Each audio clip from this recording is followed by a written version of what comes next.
Aye.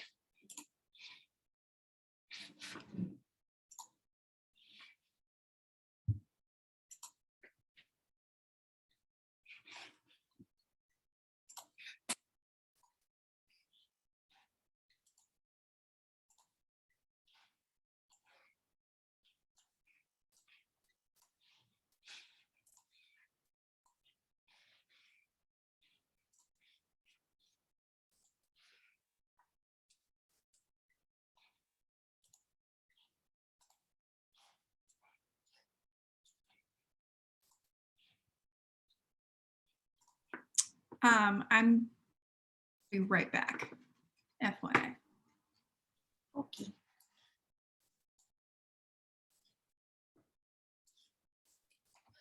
I'm going to keep myself on mute because of snoring dogs in the background, but I will be here if you need me. I'm also gonna video off and mute until 10, closer to the time.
Yikes.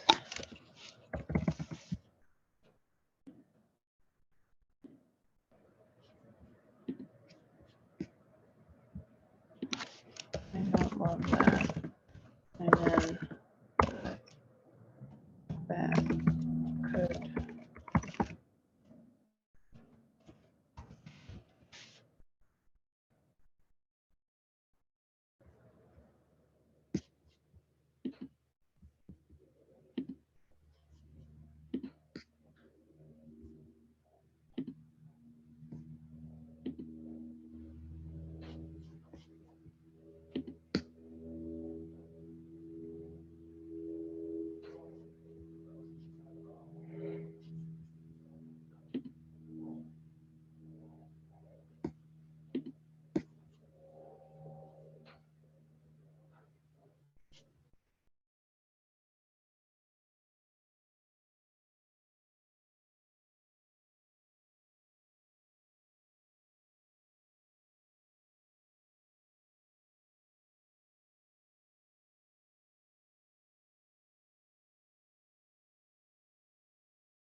Welcome to 10 ways to make your website content accessible.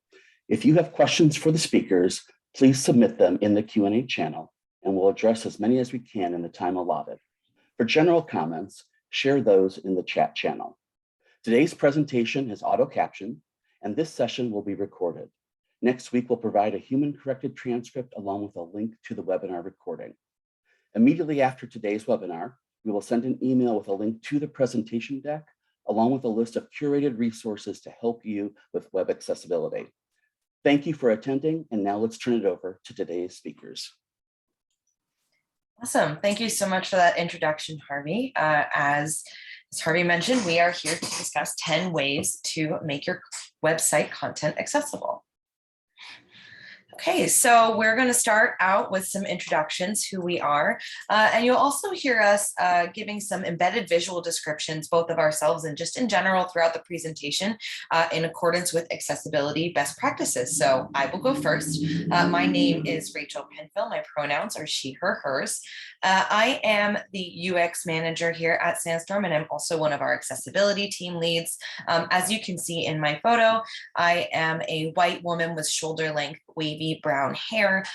In the photo, I'm standing against a dark gray background and wearing a green V-neck chiffon top, but today I am wearing colorful big patterned earrings and a white sweater. And I am also a member of the International Association of Accessibility Professionals, and I am CPAC certified, CPAC being a certified professional in accessibility core competencies. And I will hand it over to Devin. Thanks for that introduction, and Harvey. My name is Devin. My pronouns are they, them, and theirs. I am a Scrum Master and also co-accessibility lead here at Sandstorm Design. And as you can see in my photo on the screen, on the screen displayed, is I'm a light-skinned non-binary person with dark blonde hair, pulled back in an updo. I'm wearing a black turtleneck, much like how I'm wearing a black shirt today. And I'm looking off and smiling off to the camera against a gray background. And I am also a member of the International Accessibility Professionals, or International Association of Accessibility Professionals. That one's just a mouthful sometimes, I apologize. And I am also CPAC certified, and I will not torture you all with suffering through hearing what that stands for again. And we are Sandstorm Design. We are just so happy to be here today for the very first webinar in 2022. A lot of our deep expertise lies in developing user-centered websites across a wide array of industries across the board. And in addition to our accessibility and inclusion design expertise, we have over 4,000 hours of UX research under our belt. So that means we really understand the needs of your users, their motivations, and also their behaviors as well. And just to start our presentation off today, here's just a few great reasons on why you should be creating an accessible website and why we're all here today. Number one, it's just the right thing to do. About 26% of US adults actually report some kind of disability according to the CDC. That is 1 in 5 people, which is a lot of people if you do count that number. Having an accessible website is covered under the Americans with Disabilities Act, otherwise known as the ADA, as well as Section 508. And also having accessible web experiences dramatically increases the number of people who can use your site. So when websites are not designed or built in ways that are compatible with people's access needs, people with disabilities are effectively denied access to that information on your webpage. So with that in mind, how can we go beyond compliance so that we create a delightful experience for all? It's just a great way to preface on the 10 tips that we're going to share today. Awesome, and with that, we'll get into our top 10 tips. So number 1 is to make sure your text size is large enough. And this may seem obvious, but it really does bear repeating that font size matters. And when we're talking about website content, we want to make sure that our font size is a minimum of 18 pixels. Generally, that translates to about size 14 or 16 font. And in your downloadable PDF content, you really should be hitting a minimum of 14-point font.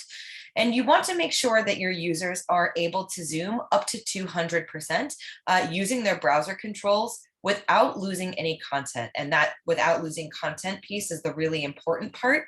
You want to make sure that nothing gets lost when someone zooms in. So why does this actually matter? What we have on screen here is two examples of the exact same lorem ipsum text. You can see on the left-hand side that that lorem ipsum text is an 8-pixel font. It's super hard to read and very, very small, but that 20-pixel font is a lot easier to read and just creates a better experience for everyone. Small font is really hard to read, as you can see, and as I'm sure you've experienced yourself.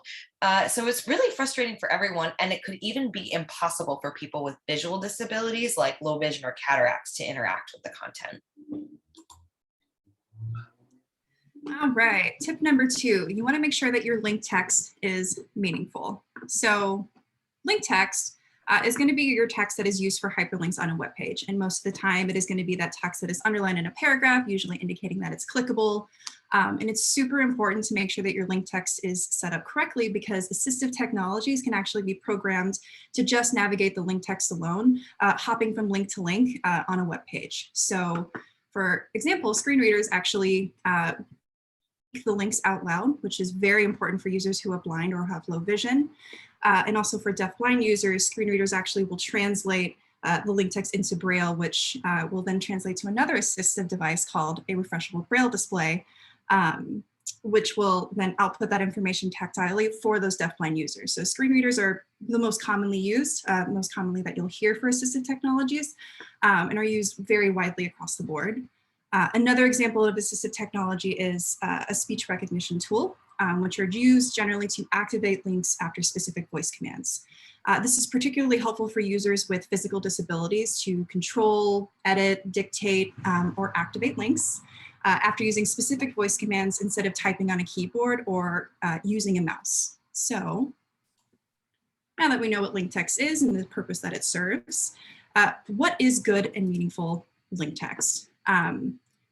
Good meaningful link text means that you have a pretty good idea of what a link text is going to take you, or what a link text will actually open from the link text alone without the surrounding context. So you want to avoid phrases like click here, read more, download this. They're just too vague in these situations. And we have a pretty great example on the next slide here on ACG's website. You can see 6 content blocks, 3 across the top and along the bottom, all with link text leading to another location on the website. So the first one says go to member directory. The next one says see all events. The next one is news and trends. Bottom row starts with private equity regulatory task force, then it's partner discounts, and then ACG job source. I have a pretty great idea of where I'm going to be going on any one of those 6 links that I just read out loud, which is also a great way to test your link text. Okay, so number 3 is to use real text rather than images of text. So when we say real text, we're talking about actual characters rendered on a page. So if you were to type something in a Word document, that would be a good example of what real text is. So this is great because it can be translated, it can be resized, and it's generally more adaptive and responsive on mobile as well. It's also better for SEO and slow web connections. You don't need to write any alt text if you're using real text, and we'll talk about alt text. I believe that is our next tip. And also, as I'm sure we're familiar with, images of text can become really pixelated and hard to read when you're zooming in or you're generally on a larger screen. So this is an example that we've pulled from Page. This isn't zoomed in, but you can see that it is still pretty pixelated. And when you zoom in, as we've discussed, some of the content goes so far down the page that it's really hard to find, or it maybe even disappears entirely. You would also not be able to translate the text that's embedded in this image, which is a blue big header image that reads Page appreciates Georgia educators. Thanks for all you do, with a brown button. So you would not actually be able to translate that into another language. It's just not possible with an image. You would also have to write alt text that fully describes this image, which would include both the description of the background and also the exact same text that is embedded in the image. It also may not load at all on a slow web connection, which means any user who is on that slow web connection isn't going to get the content. And if you just use real text, you would be able to skip a lot of the concerns that I just discussed. All right, now getting to the alt text that Rachel was hinting at before. Tip number 4 is you want to make sure that all images do have alt text, and you want to make sure that your alt text is actually purposeful. So like Rachel was talking about before, alt text is actually short for alternative text, and it's usually going to be brief, it's short, and usually descriptive. Text alternatives to non-text content on your site. So all images, photographs, icons, graphics, again, anything that is non-text on your website. It's, you know, when you're thinking about the length of how long your alt text should be on your site, it should be long enough that a person who is blind or low vision has the same access to the same information that a sighted user would have by simply just glancing at an image on your site. So you don't need every single tiny detail, but you also don't want to be too vague either. And generally keeping within 250 characters in length are great parameters. So we have a couple examples on the slide here.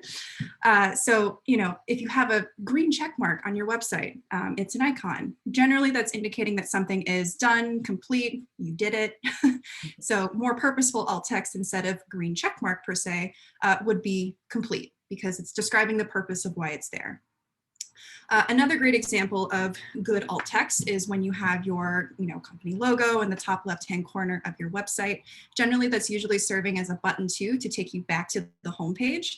So there's a bigger purpose there than just having your company logo in the top left-hand corner. So instead of just describing your company logo like Sandstorm Design with green and blue colors, better alt text would be click homepage. And you want to make sure, because it is a button, that you have that activation within the link text itself, or in the button alt text itself, so that people using those speech recognition tools can actually activate that button itself in the alt text.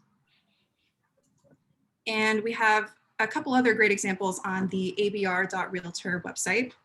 Underneath ABR benefits at a glance, you can see above manager membership that there is a zoomed in photograph of somebody typing on their laptop computer, probably managing their membership.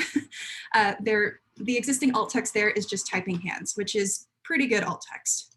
The other image is tap into your ABR network, which is an image of a few individuals in an office setting wearing office clothes, kind of looking around whatever is on the screen in their laptop. And the existing alt text is fine. People laughing at a computer, that works. However, this is one of those situations where you want to look at best practices and going above compliance. So actually, according to the disability community, best practices state that you should be actually describing people fully to the best of your ability. So a way to do that here is you can say something along the lines of 2 female presenting people, 1 male presenting person, all wearing business attire and laughing at a computer in an office setting. Okay, tip number 5, always show users exactly where they are on your site. So to do that, you want to provide breadcrumbs and current states in your navigation. This is really helpful because users can identify unintended activation when they've clicked on the wrong menu item. And if they arrive from search, they can see where they landed, where they are, and also helps people not lose their place as they navigate around. So when we're talking about both categories, breadcrumbs specifically will help your users find their current location within the overall hierarchy of your site. And current states and menus can indicate which menu item houses the page that the user is on. And we've got an example on the next slide. So what you can see, this is an example from OTA, the Orthopedic Trauma Association. We've got a screenshot of their website on the Research Volunteer Mentoring Program page. So what you can see is a current state right here in the navigation. It's this green bar, and the research text has changed to blue. It was originally gray, so you know that that is where you are in the site.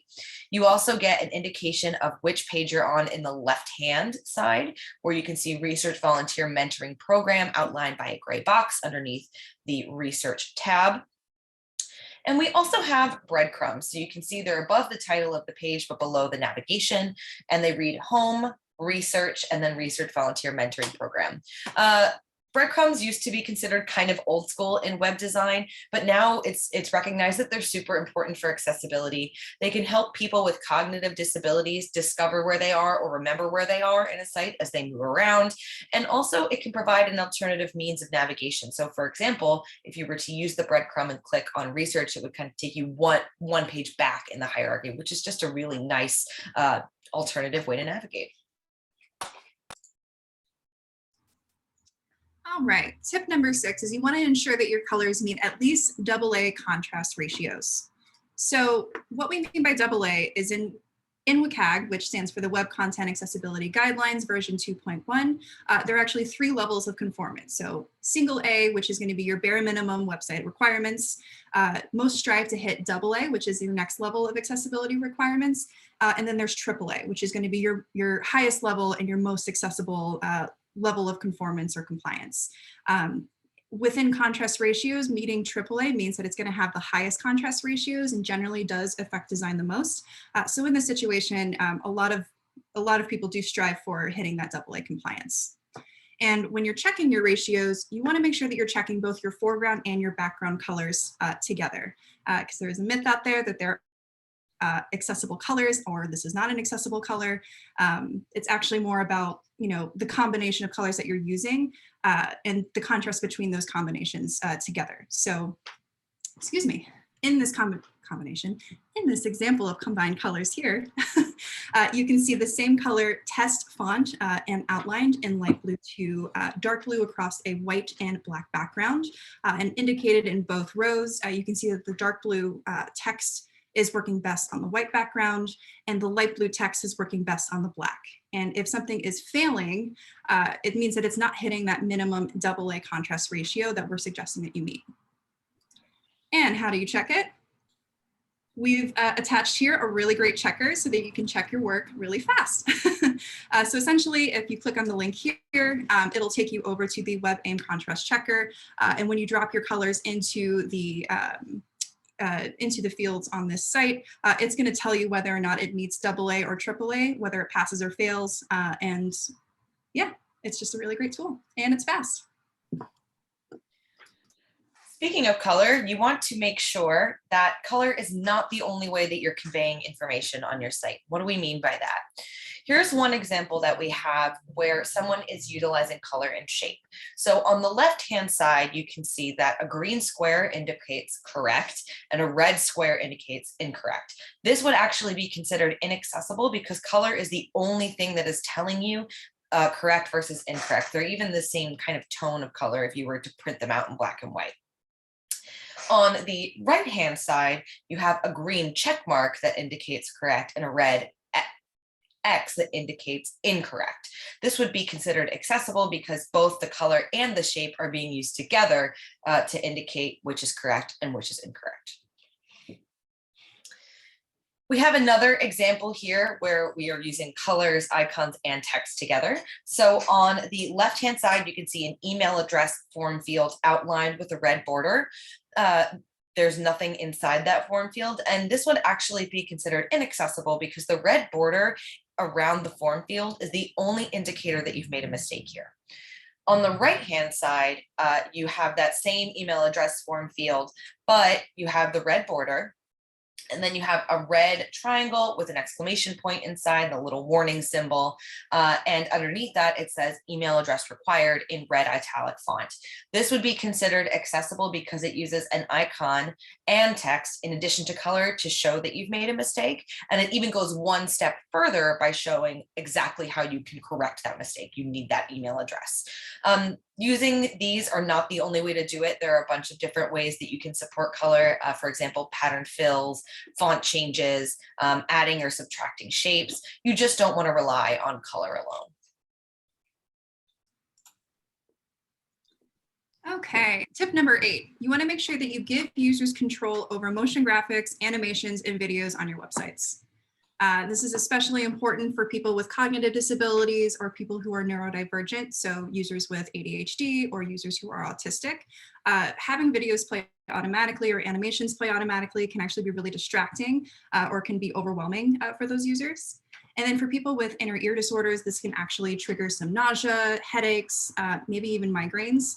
And then for extreme cases, for people with epilepsy, having motion play automatically on your site may actually trigger seizures in these situations. So if you have motion on your site, it's just best to let your users choose whether or not they actually want to experience the motion on your site. So on the example here for castle.com or castle.org, they have a video that's automatically playing. It's a beautiful video in the hero image and a really cool experience. How we've solved this issue here is adding a reduce or resume motion button in the top right-hand corner for the users to stop the video or play the video. Okay, tip number 9, you want to provide focus indicators. So what is a focus indicator? It is a way that keyboard navigators can tell exactly where they are on the page. This is super important because most assistive technologies rely on keyboard navigation rather than a mouse pointer. And it's also really nice for power users who may choose to tab through your site rather than use a mouse. So focus states can look a couple of different ways. So what we have here is the exact same article card, again, pulled from castle.org. And you can see on the left-hand side, the focus state is on the article title itself, which you can tell because it's underlined. This is different from the resting state where it would not be underlined. And so if you were to hit enter, this is where you would go. You would go to that article title. On the right-hand side, you can see that what is actually being focused on is the Access All News button at the bottom of the card. It's changed from a white button with blue text to a blue button with white text, and there is also a blue border around it. And so if you were to hit enter, it would take you to All News. All right, so our last tip here today is that you want to make sure that you're checking your accessibility work and you're checking it twice. So what we mean by that is that you should be starting with an accessibility tool, a third-party high-quality accessibility checker to help identify the bulk of your weak spots, and then coming in and having accessibility experts, or in other words, human beings, come in and actually manually review the work to help provide a robust, great starting point to address your accessibility issues. And again, that's lead with an automated audit and finish up with a manual human review. Again, those automated reviews help with the bulk of the work because they catch about 57% of your accessibility issues. We really like DQ's DevAx tools, which is a really great place to start, and you can customize that report and what it looks like in the end. We've also provided a link here in the slide deck. And then also, once you're done with your automated audit, you want to make sure that you're supplementing with a manual review whenever possible, because manual reviews will find issues that are not going to be necessarily evident in an automated audit. So a great example of this is alt text, if you want to go to the next slide. So on this website here, you can see that I'm zooming in and I'm looking at that icon that says exam, and there's a check mark with an arrow. We're looking at that alt text here. And maybe on an automated audit, it could look like that your alt text is looking good because, hey, you have it, because it's generally looking for, is the code there? Is it coded correctly? And is it in the right spot? Those are the things that automated report is looking for. And after a human review, we can go in and see that the alt text that is existing is just an image file, which if we go back to the previous tip on alt text, that's just not good alt text. It's not purposeful. So a recommendation after a human review could look something more like testing center information, completed multiple choice exam with teal circles indicated selected answers, which is a much better user experience for those that are using screen readers or speech recognition tools or any other assistive device that needs to actually read that alt text out loud. Okay, and to wrap up, we just want to remind everyone that good accessibility is good usability. So we often hear that there aren't that many people who need these considerations like the ones we've discussed. Again, that's just not true. About 26% of US adults do report some kind of disability, and that number is just going to keep increasing as the population ages. You may also think that you're designing for an edge case, but you really don't have any idea of how many people you're actually helping or the kind of impact that you could make. And there are lots of examples of considerations for people with disabilities that end up having a much wider impact later. So a good example of this might be a voice assistant. So something like Siri or Alexa, things that we rely on all of the time across disability and ability. voice assistants were actually first intended for people who were blind so that they could help navigate around. So keep in mind that some of the innovations that you make today may have a much wider impact than you may even realize.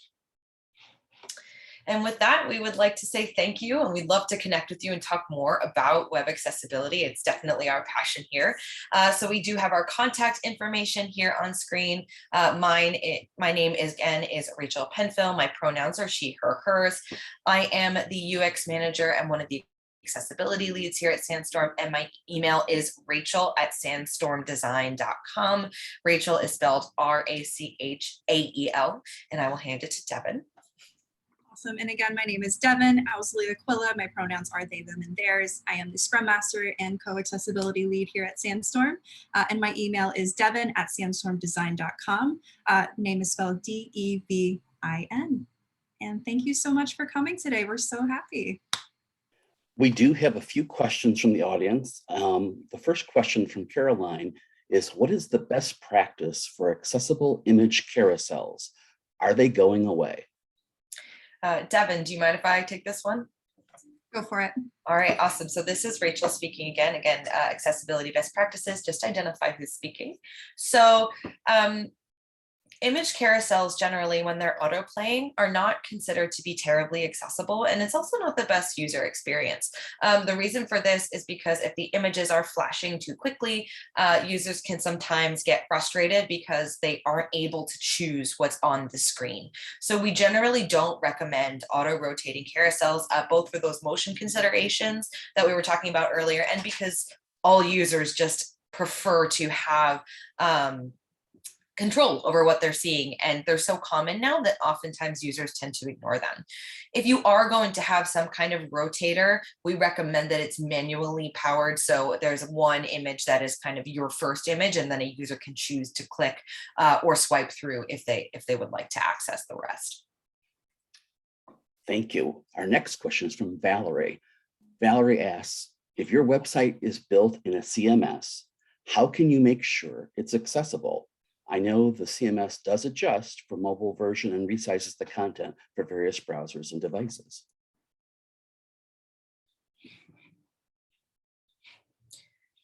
Did you want to take that one, Devin, or should I take it? It's up to you. I'm still noodling on it, so go forward if you have an answer in mind. I can answer that a little bit at least. So it really depends on your CMS and the kind of the way the back end was built. When we're looking at things like resizing, that's whoever built the CMS probably has a little bit more control over that than you might as a content editor. But there may be ways within your CMS that you can do things like add alt text and confirm that you have image files uploaded properly so that they're high quality and things like that. I don't know, Devin, if you would want to take it from there. No, that's kind of what I was thinking. So our recommendation, I think, would be to contact the person who created the backend for you and see what features they have, and see maybe you can go through and explore a little bit and see what kind of features you might have, like adding that alt text. And a good thing to balance that is actually doing an automated audit. So you can kind of have something like, what would I do to add the alt text here? How do I add the iframe titles? What does that even mean? Where do I identify these issues? And you can help identify like what is within a content editor control, and then where do you need help, and helping identify like who do I need to talk to on the back end that controls my CMS. Mm-hmm. Yeah, that was a little helpful. Thank you. And a question from Bill. What are your thoughts on the Hamburger navigation?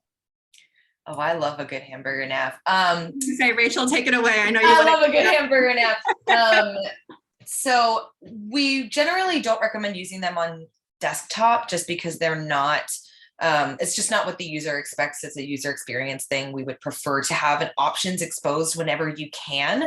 That's also an accessibility best practice. You want to make sure that users understand the options that are available to them. But obviously that's not necessarily realistic on you know, an iPhone or something like that, right? That has a much smaller screen and you can't expose all of your options. But what we do recommend doing is with your Hamburger nav, don't just have those 3 lines, also include a label that says menu so that people are more easily and clearly able to identify that it is a menu. Thank you. And a question from Caroline. When you talk about minimum font size, does that cover both mobile and desktop?